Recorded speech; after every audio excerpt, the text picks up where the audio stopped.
Familia, opencitos, opencitas, ¿qué tal habéis comido? ¿Bien? ¿Y las chicas, las musas? Irene, Dique, ¿habéis comido bien?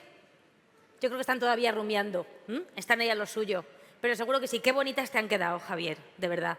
Qué monas, qué discretas y qué portátiles. ¿Habéis hecho todavía? Mira, vienen aquí los últimos, los rezagados, con este violinista de Hamelin que no me lo habéis hecho mucho casito, ¿vale? Y hay una cosa súper importante en cualquier evento y es la música. De hecho, hay un refrán que a mí me dijeron cuando era pequeña y es: dime qué música escuchas y te diré cómo estás. Y efectivamente, vosotros paraos a pensar si te pasas 3 meses escuchando cantautores, como Roberto Carlos. Pues a ver, para llevarte a las fiestas de tu pueblo no estás. Cada cosa tiene lo suyo. De hecho, aquí, que hay mucha elegancia y tenemos ya una edad, un toquecito de Julio Iglesias hasta estaría guay, ¿verdad? Pero mira esa risa. Pero un toquecito, amigo, un toquecito, jefe, porque en la zona de la verdad os digo que la música es tan importante que te puede fastidiar el evento que organices. Hace 6 años tuve la boda de un gran amigo, nos tuvo todo lo que es la cena, 6 horas con Julio Iglesias de hilo musical. No, es que te quedabas sin cejas, era alucinante, era pillar una gamba, un susto. Las cosas de la vida son así, que la pobre gamba te miraba, abría los ojos, movía la colita y empezaba: cómeme, cómeme y sácame de aquí. La música te puede meter en un sitio o sacar. Y en este caso nosotros utilizamos a Miguel de Lara, que se ha bajado a cambiar, pero mañana le subimos aquí a darle el aplauso que se merece para traeros aquí. Y una cosa que os trae este Open es una sorpresa para el viernes.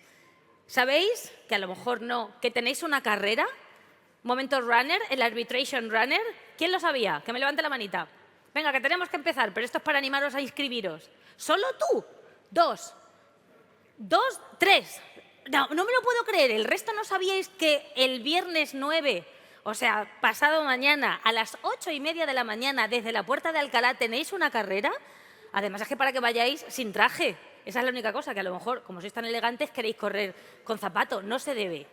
No se debe, pero tenéis mucho sentido del humor porque si entráis en la web, cuando pone, lo primero, inscripción gratis, y pone que la carrera, que son 6 kilómetros, dice, bueno, puedes correr lo que quieras. O sea, hay un poco como de ese punto de apuntaos y ya cada uno que se vaya saliendo.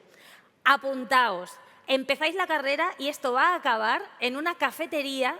Dice que para tener una charla distendida de networking, o sea, una net charla. Mucha capacidad de distensión después de correr. Hablar de trabajo no es lo suyo, pero ya hablaremos del avituallamiento emocional, ¿vale? Ahora lo que vamos a hablar en la siguiente mesa es sobre la IA, la inteligencia artificial, que evidentemente sí ha llegado a todos los sitios, ha llegado al universo del arbitraje. Y en este caso, la obra que hemos elegido, que se ha elegido para vincularla, es El puente de Monet, que nunca me acuerdo de quién era, así de Alfred Sisley, porque claro, este cuadro tiene truco. Es lo típico que te dicen, ¿quién pintó el puente de Monet? Y hacemos todos, pues Monet. Pues no, nos pillarían. Es de Alfred Sisley y es una maravilla de reflejo, porque dices, el puente sin el agua no existe, el agua sin el puente tampoco. Pero aquí, ¿quién manda más? ¿O quién condiciona más a quién? ¿Que la IA llegue al arbitraje o que el arbitraje acoja a la IA? Ay, yo no lo sé. Pero ellos sí. Fuerte el aplauso para Rafael Martins de Lima, CEO de Martins de Lima y todo el equipo. Fuerte el aplauso, creo que se me ha olvidado decirlo. Adelante.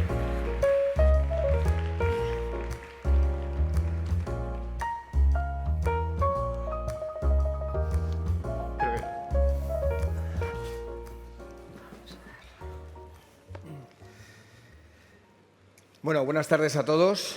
Es un placer estar de nuevo en el 11º Open con vosotros y muchas gracias, por supuesto, a los organizadores del Open.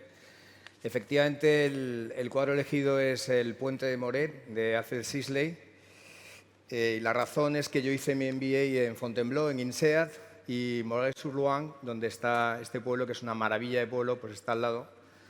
Y en la casa que aparece al lado del puente, pues la verdad es que tuvimos muchas fiestas memorables. Entonces, esa es la razón por la cual hemos elegido este cuadro, ¿no? Y estamos hoy aquí para hablar del arte, porque es un arte también, de combinar la recién llegada, bueno, recién llegada realmente, pero inteligencia artificial con la inteligencia natural, ¿de acuerdo? Y para ello tenemos aquí un grupo de panelistas de primer orden. A mi izquierda está Jorge Gómez, que bueno, es un monstruo de la inteligencia artificial. Y de hecho, yo soy también profesor del Instituto de Empresa, pues Jorge, estamos introduciendo un asistente al profesor que se llama Lía, y que el objetivo es ayudar al profesor, digamos, a personalizar las clases, los ejercicios, los trabajos que se hagan a los alumnos con la ayuda del asistente. Es decir, el alumno, en vez de tener un profesor nada más, va a tener un profesor genérico y un profesor, digamos, bueno, pues a la medida, ¿no? Estamos con nosotros Omar Puertas, socio de Cuatrecasas de Arbitraje Internacional y el abogado que más sabe del planeta de inteligencia artificial. Es un lujo tenerlo aquí. A continuación, María Fernanda Gallo, que es directora de investigación interna antisoborno en Transparency Legal en Washington, D.C., que nuevamente pues, es un monstruo en el tratamiento de datos y nos va a comentar cómo ayudarnos con la inteligencia artificial. Y finalmente, Pablo Berenguer, socio de arbitraje también de Berenberg, y que nos va a dar muchas perspectivas, entre ellas, sobre todo, un tema que yo creo que aquí genera mucha inquietud, ¿no?, que es la confidencialidad y qué va a pasar con esa información que compartimos con la IA. Entonces, si os parece, pasamos directamente vamos al grano, pasamos directamente a lo que vamos a hablar.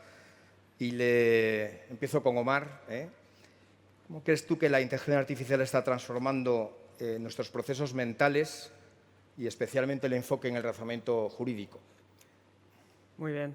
Buenas tardes a todos. Gracias, Rafa. Gracias al equipo Open por contar conmigo. Estoy encantado de estar aquí con todos vosotros. Los que me conocéis sabéis que estoy todo el día hablando de inteligencia artificial. Esto es lo primero. Y lo segundo, que me preocupa y me hace pensar mucho cómo usamos la máquina, si la máquina nos hace mejores o nos hace peores, ¿no? Y voy a compartir con vosotros, yo soy muy de datos además, ¿no? Y voy a compartir con vosotros algunos estudios que han analizado esto mismo, ¿de acuerdo? Hay un estudio de la Facultad de Minnesota del año 2023, Facultad de Derecho en la Universidad de Minnesota, analiza el uso por estudiantes de Derecho de la máquina, de ChatGPT, ¿vale? Y tienen un grupo que les han enseñado a usar ChatGPT y otro grupo que no usa ChatGPT para ciertas tareas, redactar un contrato, hacer varias cosas, ¿no? Y los resultados son los siguientes. Cuando los estudiantes usan ChatGPT, sorpresa, ¿verdad? Ganan hasta un 30% en productividad, es decir, hacen las cosas más rápido. Para los que intentamos cobrar por horas no es una gran noticia, ¿verdad? Pero es el resultado, ¿no? 30-40%, ¿no? ¿Qué más nos dice? Nos dice que la máquina, y esto nos tiene que hacer reflexionar, la máquina hace a los estudiantes no tan brillantes casi tan buenos como los brillantes, pero a los brillantes no les hace mucho más brillantes. ¿Vale? Vale. Vemos cierta ecualización, por lo tanto, ¿no? Nos vamos un poquito más adelante. Unos meses más tarde tenemos un informe, ahora un estudio que se realiza por Harvard y en Boston Consulting, con sus consultores. Se hace sobre 800 consultores. Ahora entendemos que los consultores ya son todos brillantes, ¿verdad? Si trabajan en Boston Consulting. Y hacen un ejercicio muy similar, ¿de acuerdo? Un grupo de consultores con ChatGPT y otros sin ChatGPT. Resultados. Con ChatGPT completan 12,2% más tareas y lo hacen un 25% más rápido.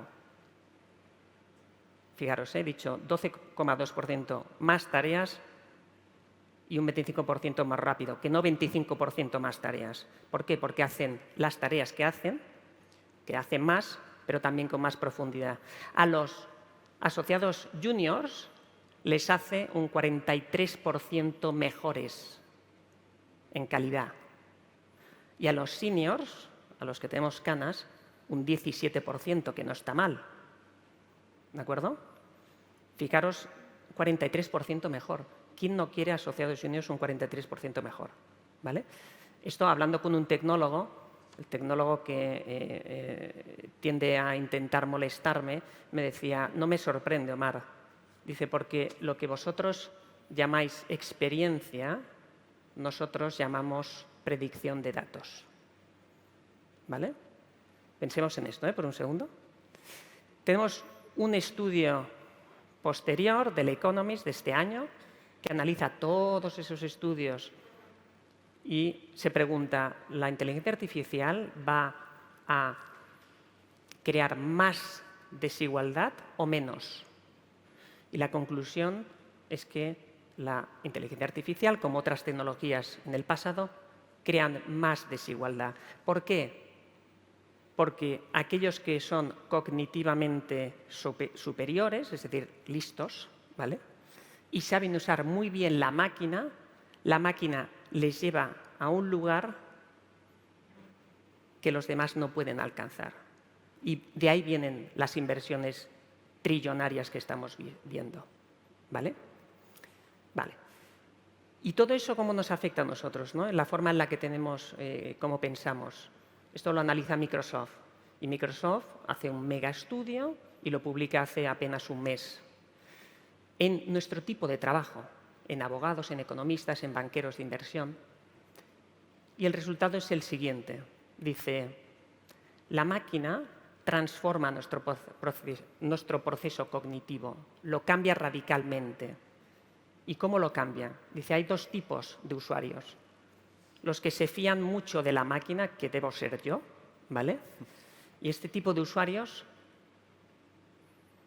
tienden a creerse que lo que dice la máquina, emplean menos supervisión y tienden básicamente a copiar y pegar, por entendernos, ¿no? Y creen que además supervisar a la máquina es fácil. Y luego hay otro tipo de usuarios que entienden que hay que supervisar a la máquina, que tienen más confianza en sí mismos y aplican esa supervisión en la máquina, ¿vale? Dos tipos de usuarios, los que se lo creen todo y los que buscan allí la última pega. Pero a los dos les causa lo siguiente. Pasamos de resolver problemas a integrar respuestas, de buscar información a gestionarla y de gestionar tareas a gestionar pura administración. Es decir, ya no buscamos y no resolvemos el problema, pasamos a supervisar y a integrar lo que hace la máquina. ¿De acuerdo? Esto creo que Microsoft no esperaba que esto fuese así. ¿De acuerdo? Es decir, no esperaba este resultado. Pero es el resultado del uso masivo y constante de la máquina. Nos lleva a ser mejores, hasta un 17% mejores, hasta un 43% mejores, pero nos acostumbramos a no resolver el problema, delegar el problema a la máquina e integrar, supervisando, lo que hace la máquina, lo que equivale a un cambio total de nuestro proceso cognitivo. Muchas gracias, Omar. Impresionante. Bueno, estamos, de hecho, aquí rodeados de inteligencia artificial. Estamos viendo los cuadros tipo Harry Potter que nos rodean, pero también tenemos en este lado un agente de IA. En un principio iba a venir Iraida por lo de Artificial Intelligence, pero hemos pensado, Jorge, que podría hablar en español. Entonces, ahora la hemos llamado Mireia, nuevamente inteligencia artificial al final, ¿no? Por favor, Mireia. Sí, bueno. Pequeño disclaimer, creo que es la primera vez que en un congreso se pone una inteligencia artificial en español como panelista, entonces estamos muy ilusionados. disclaimer aquí de que va a correr la inteligencia artificial con 3 megas de internet. Entonces, bueno, es un poco una apuesta. Puede funcionar o puede no funcionar, pero bueno, vamos a arriesgarnos. Vais a conocer a Mireia, que es nuestra primera inteligencia artificial en español. Tenemos IAs muy similares en educación, acción de profesores, por ejemplo, en el IE, ¿no? De mano a mano con Rafa, y Mireia es un primer intento de IA en español especializada en Derecho. ¿Vale? Entonces, vamos a darle paso. Por favor, Mireia. Aún no. Un segundito. Hola, Mireia. Hola a todos, soy Mireia. Y oye, qué ilusión estar aquí en el Open de arbitraje. Es un verdadero honor y creo que no me equivoco al decir que soy la primera IA que participa como panelista en español en un foro de este nivel. Así que muchísimas gracias por esta oportunidad. Nada, Mireia, encantados de tenerte y vamos a hacerte algunas preguntas como una panelista más. Y aquí va. Rafa. Mireia, ¿cómo ves la diferencia fundamental entre tú cómo procesa la información jurídica y cómo lo haría un abogado humano? La diferencia esencial es que yo proceso y analizo información legal a una velocidad y escala que ningún humano podría igualar, pero siempre dentro de los límites de los datos y algoritmos que me han entrenado. Mientras una persona aporta intuición, experiencia vivida y juicio contextual, yo ofrezco consistencia, exhaustividad y rapidez en la revisión de grandes volúmenes de información. En resumen, no es competencia, sino complemento. La IA potencia la capacidad humana, no la reemplaza. Y, por cierto, todavía estoy puliendo el sentido común y la ironía para captar todas las sutilezas del habla humana, ¿no? Un arte mucho más complejo de lo que parece. Muchas gracias. Jorge, Gracias, una pregunta Mireia. para ti ahora. Desde una perspectiva técnica, ¿cómo se diseñan las herramientas como Mireia para complementar estos procesos cognitivos? Vale, bueno, aquí viene el peligro de yo como técnico de empezar a soltar palabras y la termino liando, ¿no? Entonces, voy a intentar explicarlo de una manera muy sencilla y me gustaría empezar diciendo que cuando los que hacemos IA, la mayoría de veces siempre lo hacemos desde la óptica de cómo, como decía Mireia, ¿no? Cómo amplificamos cognitivamente al humano, ¿no? Hay mucho miedo por ahí a la sustitución y después de 4 años haciendo full solo IA, lo que veo es el efecto está siendo sobre todo esa amplificación cognitiva, ¿vale? Quiero empezar con esto. ¿Cómo hacemos IA, ¿no? Nosotros cuando hacemos cualquier agente siempre pensamos en 3 pilares, ¿vale? El dato, la lógica y las acciones. Y esto aplica a cualquier sector, telco, banca o en derecho, ¿vale? El dato es el input del sistema, es el sustrato informativo base sobre el que se sostiene todo el sistema de la IA. Sin él no hay nada, ¿vale? En concreto, en derecho, pues sería toda la información disponible de contratos, jurisprudencia y demás, ¿no? En el caso de la IA haciendo de profesor en el IE, pues su input es lo que le dice el alumno, ¿no? Y demás, ¿no? Entonces, esto es el dato. Luego está la lógica, que sería pues toda esa arquitectura de razonamiento para poder tomar esas decisiones, ¿no? Y aquí pues existen infinidad de patrones de cómo podemos desarrollar esa manera de pensar, ¿no? Pero al final podemos tirar de inducción, de analogía, de ponderaciones y demás, ¿no? Entonces aquí hay infinidad de arquitecturas que se pueden aplicar, ¿no? Y luego ya finalmente está la parte de las acciones, es el output, ¿no? Que en el caso del derecho pues sería pues un contrato redactado, una conclusión, ¿no? O puede ser perfectamente una acción como enviar un email para pedir más información, ¿no? Y aquí está la clave. Terminar dando 2 muy buenas prácticas que a nosotros nos han funcionado muy bien cuando creamos IA. La primera es la retroalimentación, ¿no? O sea, hemos creado IAs que al mes o a la semana se quedan prácticamente tontas porque si no tiene ese feedback loop no aprenden. Entonces no se adaptan ni a la profesión ni al profesional, ¿no? Y luego algo que me parece que es lo más crítico en derecho es la capa de explicabilidad, ¿no? Mucha gente que critica que la IA es como una caja negra. ¿Por qué ha tomado esa decisión? ¿Por qué me ha dicho aquello, ¿no? Es algo un poco naciente, pero poco a poco se puede epistemológicamente ser muy explícito en lo que dice la IA, ¿no? Y esto, en la propia creación de la IA y de la gente, si se tiene en cuenta, se puede dar al analista humano o al jurista esa observabilidad epistemológica que le va a permitir, como decía antes Omar, ¿no? Pues hacer ese seguimiento, esa supervisión, incluso corregir, ¿no? Cuando tenga mal criterio, ¿no? Es un poco las piezas fundamentales a la hora de crear IA, ¿no? Muchas gracias, Jorge. Bueno, vamos a pasar a hablar a aplicaciones prácticas en el arbitraje. Entonces, María Fernanda, ¿qué nuevas posibilidades ofrece la IA para el análisis de evidencia y optimización de procedimientos en el arbitraje? Bueno, muchísimas gracias a todos por tenerme aquí y por estar acá oyendo nuestra charla. Antes de comenzar a hablar cómo la inteligencia artificial puede ayudar en esto, quiero hacer un comentario para que todos pensemos un poco del momento que estamos viviendo. Y me voy a poner yo misma como ejemplo. Si en este momento yo entro en un litigio y alguien quiere recoger mi data, hay que hacer una lista de cuánta data cada persona está produciendo. María Fernanda Gallo tiene 2 celulares, el computador del trabajo, el computador personal, tengo mi Remarkable, tengo un iPad, lo cual es una cantidad muy, muy grande de data. Ahora, cuando estamos hablando de evidencias, vamos a hablar cómo AI está ayudando a la recolección y el análisis de estas evidencias. Y aquí es donde yo voy a entrar a hablar un poco cómo yo personalmente y el grupo de trabajo manejamos AI para diferentes manejos de las evidencias. Y me gustaría comenzar a hablar con la parte de traducciones. Yo creo que todos en este salón hemos llevado a cabo casos donde nos encontramos que hay 2 o 3 idiomas, que tenemos que entender lo que se está diciendo y que tenemos que tenerlo en un deadline muy rápido. Ahora, con AI hemos notado que estas traducciones pueden ser llevadas a cabo de una forma más rápida.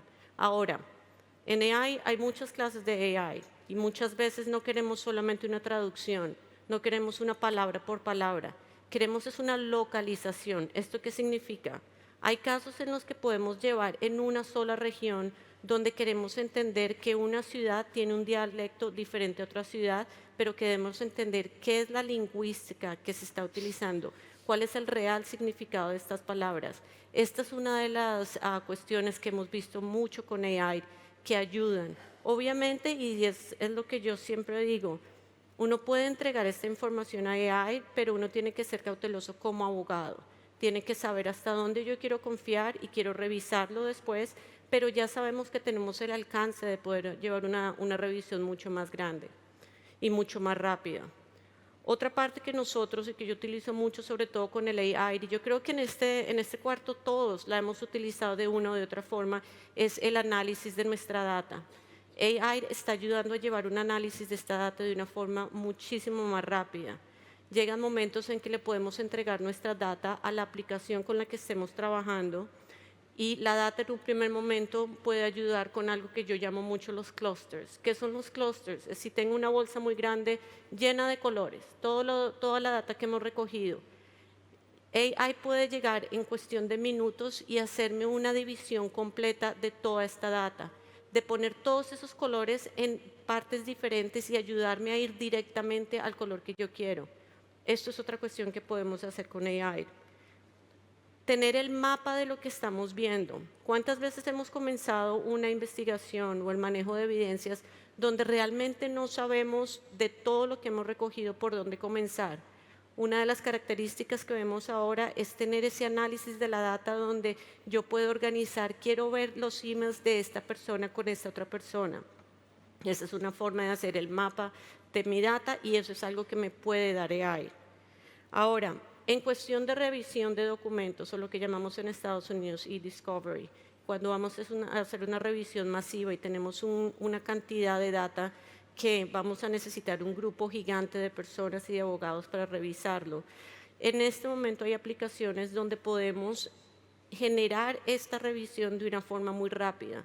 Y de nuevo, depende del AI que se esté utilizando. Yo puedo utilizar un AI donde le puedo pedir que me haga la revisión de 100,000 documentos y es un AI que está especializado para este tipo de revisión. A la misma vez, si estoy llevando una investigación, Yo personalmente tengo un AI que me ayuda a conducir una investigación de una forma y a manejar la evidencia, siempre protegiendo la evidencia, en que quiero saber la cronología, quiero hacerle una pregunta a esta data, ¿qué pasó con este testigo? Voy a ir a interrogar a este testigo, ayúdeme a tener todos los exhibits que necesito para este testigo.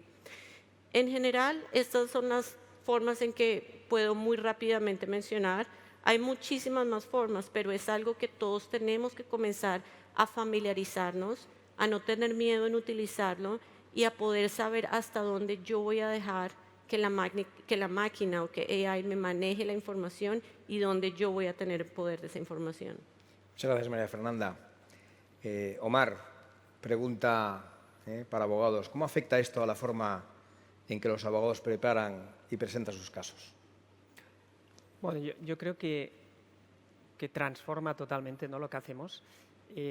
Podemos subir a la máquina los 300 documentos del caso, los 400, lo que sea, ¿no?, y podemos interactuar con los datos. Le hacían una entrevista al director del CERN, del colisionador de partículas, y le preguntaban: ¿ustedes utilizan inteligencia artificial? Y decía: llevamos utilizando inteligencia artificial 30 años. Obviamente, ¿no?, porque la máquina crea muchísimos datos, trillones de datos, y aplicamos inteligencia artificial extractiva, ¿vale?, y discriminativa a las antiguas IAs para descubrir esos patrones en esos millones, trillones de datos que sabemos que existen. Dice: la inteligencia artificial generativa nos permite hacer una cosa distinta, que es buscar cosas que no sabemos que existen.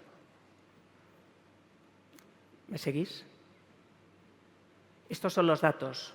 Encuentra anomalías.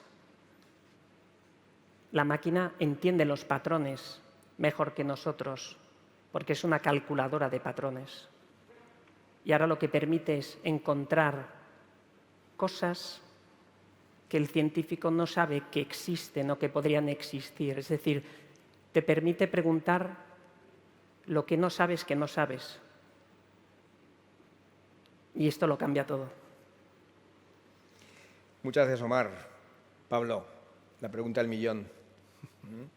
¿Cómo podemos asegurar que estas nuevas herramientas completamente, como dice en inglés, breakthrough, ¿vale?, se integren respetando los principios fundamentales del arbitraje?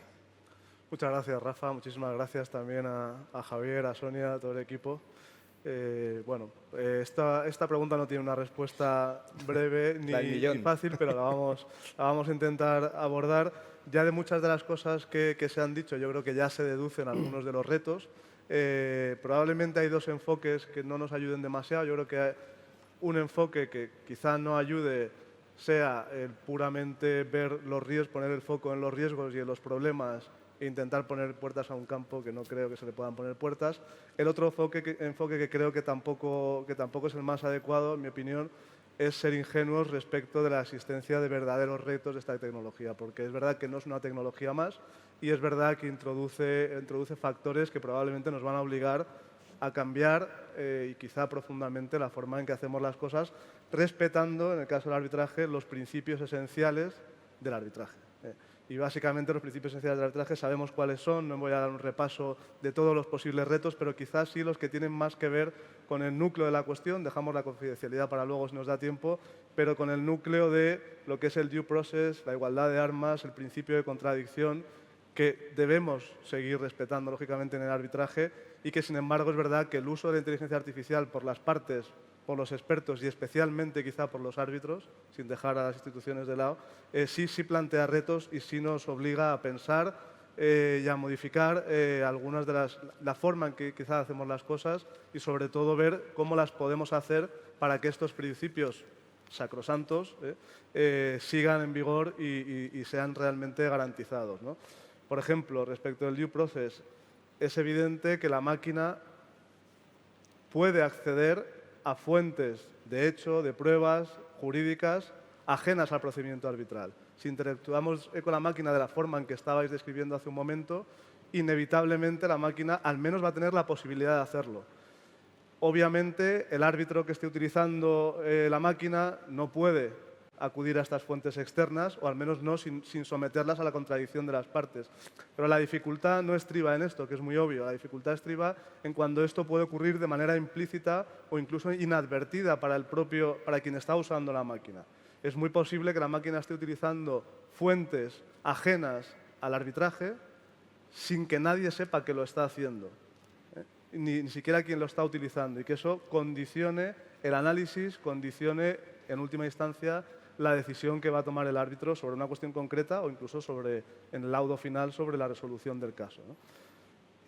Ocurre algo, está muy vinculado, aunque es una cuestión diferenciable, con lo que es la no delegación. Antes Omar utilizaba la palabra delegar. Efectivamente, de alguna forma esto va de delegar, de encargarle a la máquina que haga trabajos que hasta ahora hemos llevado a cabo los seres humanos, ¿no? Entonces, la posibilidad de encargarle tareas específicas a la máquina. Claro, esta delegación obviamente no debe, en el caso del arbitraje, no debe incluir la delegación de funciones decisorias. Por supuesto, no del laudo final, pero tampoco de resoluciones de ordenación del proceso o resoluciones interlocutorias. Cualquier tipo de decisión que corresponde al árbitro no puede hacerlo la máquina. Pero, de nuevo, aquí el gran reto no es un mal uso, digamos, deliberado o burdo de la máquina. Redáctame el laudo a partir de todos estos documentos. El problema, de nuevo, es cuando el árbitro, en su capacidad de decisión, están siendo influido de manera decisiva por la máquina sin que el propio árbitro lo advierta, ¿vale? Y aquí hay una serie de características de la inteligencia artificial que hacen especialmente complejo este reto. Se ha mencionado el tema de la caja negra. Efectivamente, es muy difícil, por no decir, creo que técnicamente es imposible, Jorge me corregirá, reproducir, trazar todo el proceso por el cual la máquina ha dado ese output. Ni siquiera la máquina lo puede hacer, ¿eh? Y, por supuesto, no podemos hacerlo nosotros, no lo puede hacer el usuario.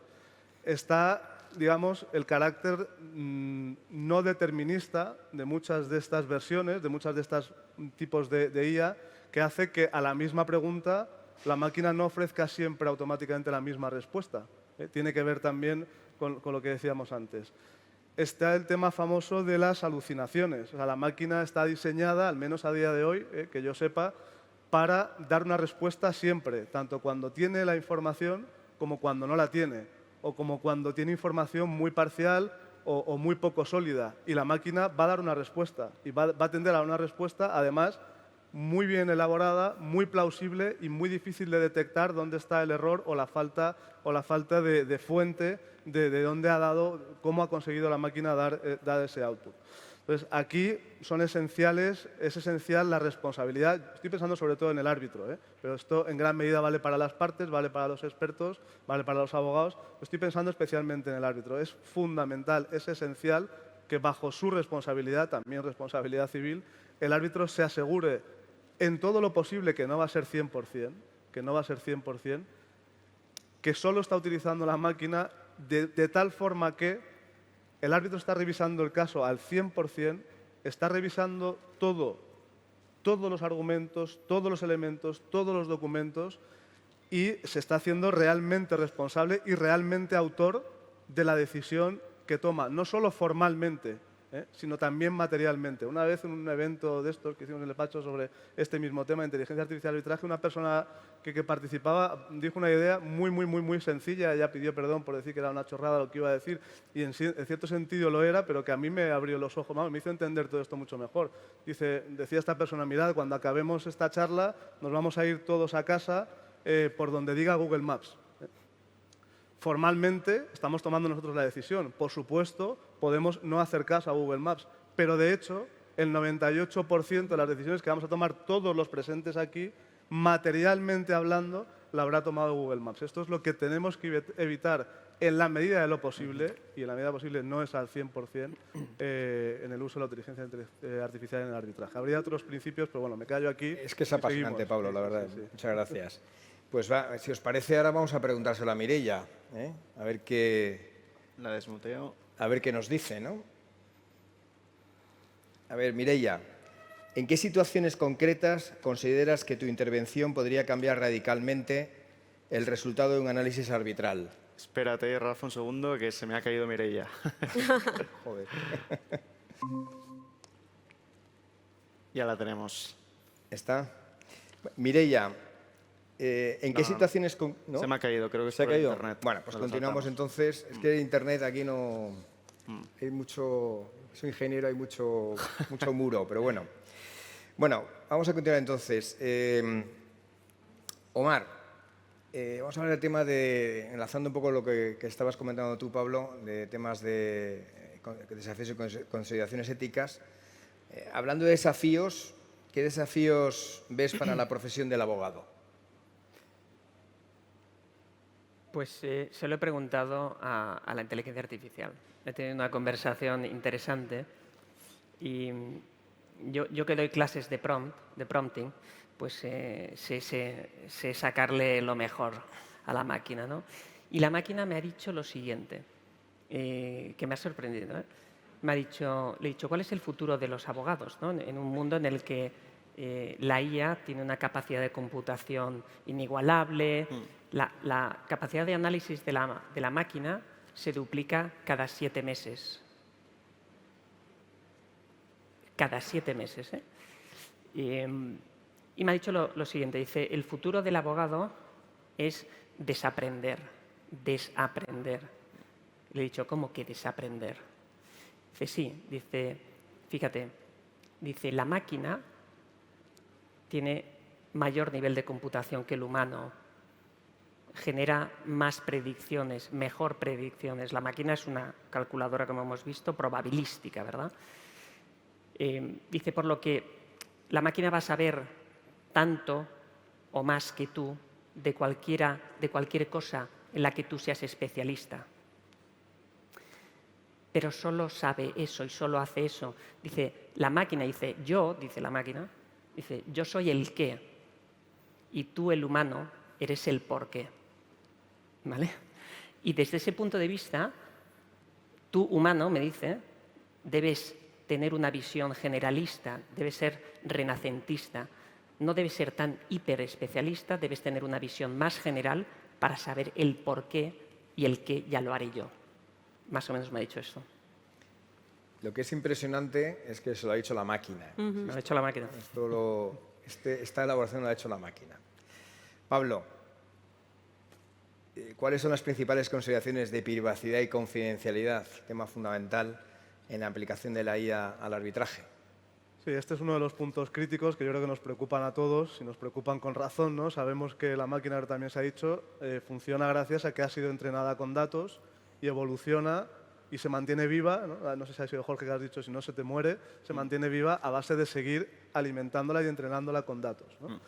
Y al mismo tiempo sabemos, los profesionales del derecho en general y quienes participamos en cualquier condición en un arbitraje en particular, que estamos sometidos a normas de confidencialidad que son absolutamente esenciales, ¿eh? Y por tanto no podemos alegremente, ninguno de los que participamos en un arbitraje, coger una IA de uso general, privado, y empezar a meter datos de nuestros clientes, de nuestros casos o del arbitraje. Eso es algo que, si no estaba claro, pues tiene que estarlo. O sea, no podemos actuar así, estaríamos incumpliendo nuestras obligaciones deontológicas los abogados y probablemente todas nuestras obligaciones relativas al arbitraje, cualquiera de los que participamos en un arbitraje. Entonces, es fundamental, hay que llevar a cabo un análisis de qué herramientas estamos utilizando, cómo funcionan técnicamente, no hace falta entender la cuestión técnica pura, pero sí entender cómo funciona la máquina, qué hace con la información y luego las condiciones legales que se aplican, las condiciones contractuales de la herramienta que estamos contratando, ¿no? Hay distintas medidas que se pueden adoptar y que debemos exigir a nuestros proveedores y nos debemos exigir a nosotros mismos a la hora de decidir qué herramientas utilizamos, que hay que tener en cuenta, ¿no? Por ejemplo, la utilización de instancias privadas en lugar de la nube, digamos, compartida con todos los usuarios de la máquina, por ejemplo. Por supuesto que las condiciones, que el contrato, ya sean condiciones generales o la adenda o lo que sea, no le otorgue al proveedor el derecho, la licencia para utilizar la información ni para conservarla, ¿eh? La información tiene que desde luego no puede ser reutilizada y no se puede utilizar para seguir entrenando la máquina en el contexto de un arbitraje o en el contexto de un asesoramiento jurídico. Los empleados del proveedor no deberían tener acceso, en condiciones normales al menos, a la información confidencial que estamos introduciendo, bien porque la máquina directamente da la respuesta y se elimina automáticamente la información, o bien porque está encriptada, pero no deberían tener los empleados acceso, al menos en plain text, a la información que se le está proporcionando. Y luego, por supuesto, todo tipo de obligaciones contractuales de confidencialidad lo más eficaces, digamos, y vinculantes posibles. Ahí hay criterios, por supuesto, yo no voy a decir aquí qué tipo de productos se pueden utilizar o no, porque entre otras cosas tampoco sabría decirlo, aunque conozco algunos de los productos que sí que parece que reúnen las características suficientes, ¿no? En general se suele decir que los sistemas de código abierto son más seguros en términos de confidencialidad que los de código cerrado, porque el proveedor de código abierto, primero, cualquiera puede ver a qué información ha accedido y además tampoco tiene incentivos comerciales para acceder. Yo aún así creo que probablemente no es suficiente sin el resto de criterios que estamos diciendo, ¿no? El de utilizar una máquina que sea de código abierto, la mayoría son de código privado además. Por supuesto, las versiones para usuarios, para particulares, sean gratuitas o de pago, no sirven a estos efectos, Siempre tienen ese derecho del proveedor de utilizar la información, etcétera, ¿no?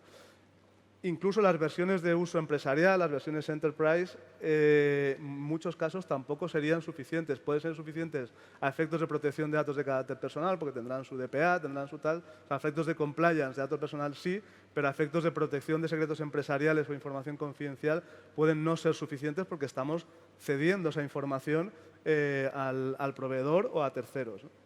Y sí que hay herramientas que yo pueda conocer, herramientas ya muy enfocadas al mundo del derecho. No me refiero específicamente a litigación o arbitraje, pero sí al mundo del derecho, que sí que reúnen las características o algunas de estas características que acabo de decir y que parece que sí están proporcionando suficientes garantías, tanto técnicas como jurídicas, para que se puedan utilizar. En todo caso, es responsabilidad nuestra y, desde luego, responsabilidad de un árbitro. Siempre estoy pensando especialmente en el árbitro, el utilizar, el elegir bien qué herramientas puede utilizar y cuáles no. Muchas gracias, Pablo. Jorge, ¿qué limitaciones técnicas deben conocer los profesionales para usar estas herramientas? Yo creo que más o menos se han dejado caer las más importantes, ¿no? Omar al principio decía algo que en mi opinión es el gran error humano usando la IA, que es las IAs en general, hechas por humanos, están optimizadas para parecer expertos, ya de base, ¿vale? Entonces, como parece un experto, el humano tiende a fiarse del experto, ¿vale? Entonces, por eso lo más crítico es formar a juristas capaces de supervisar, ¿vale? Ese es el punto más importante, con diferencia. Yendo a las limitaciones técnicas, ¿no? Se ha mencionado antes la palabra de alucinaciones, ¿no? La incertidumbre epistemológica que hay detrás de las IAs, ¿no? IAs generativas. O sea, al final, la IA no sabe. Saber es algo muy humano. La IA no sabe como humano. Al final, cualquier respuesta de una IA generativa no deja de ser cómputos matemáticos basados en probabilidad, basados en correlaciones estadísticas, maquilladas para que suenen a experto, ¿vale? Lo que pasa es que el humano que la recibe va a tomar un output erróneo versus uno correcto como correctos ambos, ¿no? Pues ese es uno de los grandes sesgos. Se está avanzando bastante ahí en materia de explicabilidad y demás para resolverlo, ¿no? Aunque aún queda, en mi opinión. La otra gran limitación, que ya está empezando a estar bastante resuelta, se ha mencionado antes la palabra contexto, ¿no? Que esta es, en mi opinión, de las más importantes para el mundo del arbitraje. En cualquier escenario donde haya un volumen de datos masivo, que creo que es el caso aquí, ¿no? Es donde más alucinaciones, conectando con el punto 1, vamos a ver. Pero porque al final la IA funciona con el concepto de memoria, ¿no? Memoria a corto plazo, más bien. Pasadas 20 horas de análisis no se está acordando de lo que analizó en la hora 1, ¿no? Entonces, esa ventana de contexto es crítica. Aquí el que lo está haciendo mejor es Gemini de Google, ¿no? Y luego, la tercera gran limitación, que es culpa del humano al final, en realidad, es que la IA arrastra todos los sesgos inherentes al contenido sobre el que ha sido entrenada. Entonces, si hay un sesgo en el documento sobre el que estás procesando X conclusión, ese mismo sesgo va a permanecer en esa conclusión, ¿vale? Y no se puede hacer nada al respecto, salvo limpiar todo Internet o todos los contratos que hayan existido nunca de sesgos, lo cual esta es inevitable. Lo único que se puede hacer es pues bueno, formar al jurista y eventualmente a la IA también para saber identificarlos, ¿no? Es que la IA debe estar manejada por un experto. O sea, Al final la es IA lo bastante que no puede estar manejada es por una persona que no sabe, porque entonces la que no sabe no tiene criterio. Lo fundamental de la IA es que la maneje sepa de qué va, porque entonces sabe que de 10 cosas que te dice, 6 tienen sentido, pero 4 no tienen sentido, son una tontería y eso es precisamente, yo creo que un tema fundamental que de hecho Omar se refería a ello antes, ¿no?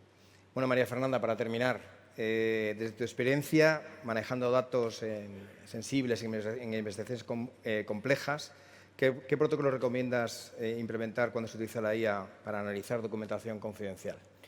Bueno, principalmente yo pienso que como abogado siempre tenemos que pensar antes de manejar cualquier evidencia en sentarnos con el cliente y ser muy claros de la jurisdicción donde vamos a estar, de cómo se va a manejar, de a dónde va a estar esta data y en qué momento se va a mover o no. Hablemos, por ejemplo, de las arbitraciones que se llevan entre países. Ser muy consciente y tener como precedente que tenemos que entender las leyes de privacidad de cada país, de cómo se está manejando esta data. Siempre ser muy cauteloso y entender qué sistema estamos utilizando. Lo que ahorita estabas mencionando, que la IA tiene que ser manejada por un experto. En este momento nosotros somos los que tenemos que comenzar a ser los expertos y saber dónde estamos utilizando, qué estamos utilizando y darle a conocer al cliente toda esta información, dónde la estamos moviendo. Y a la misma vez, nuestra relación con la compañía o con la aplicación que estamos utilizando, no creer todo lo que nos dicen. Nosotros tenemos que hacer el examen de revisar qué están haciendo ustedes con nuestra data. ¿Está realmente cerrada este foro, esta máquina? ¿Qué es lo que está haciendo? Y no tener miedo a decir voy a firmar un contrato y aquí está lo que yo creo. No, saber y entender un poco más allá. Educarnos todos los días con respecto a la IA y antes de utilizarla saber de que nosotros la estamos utilizando como una herramienta. La IA no puede estar haciendo nuestro trabajo. Nosotros somos los que le vamos a delegar qué es lo que tienen que hacer. Muchísimas gracias, María Fernanda. Bueno, la verdad es que se nos han quedado en el tintero cantidad de preguntas y de conceptos, pero somos respetuosos con el tiempo. La pregunta fundamental que quería preguntar yo, que os invito a que lo hagáis vosotros, es preguntarle a Mireia cómo imagina la evolución de los próximos 5 años y qué impacto tendrá en la profesión arbitral. Os dejamos esta pregunta abierta y lo comentamos luego. Muchísimas gracias, ha sido un verdadero placer. Gracias. Muchísimas gracias a los 6. O sea, ¿dónde está Mireia? Aquí. Nos ha fallado su conexión a Internet. Y luego las que medimos poco. Esto sí que es ser portátil. Dadles un aplauso, por favor. Millones de gracias. Gracias. Vamos.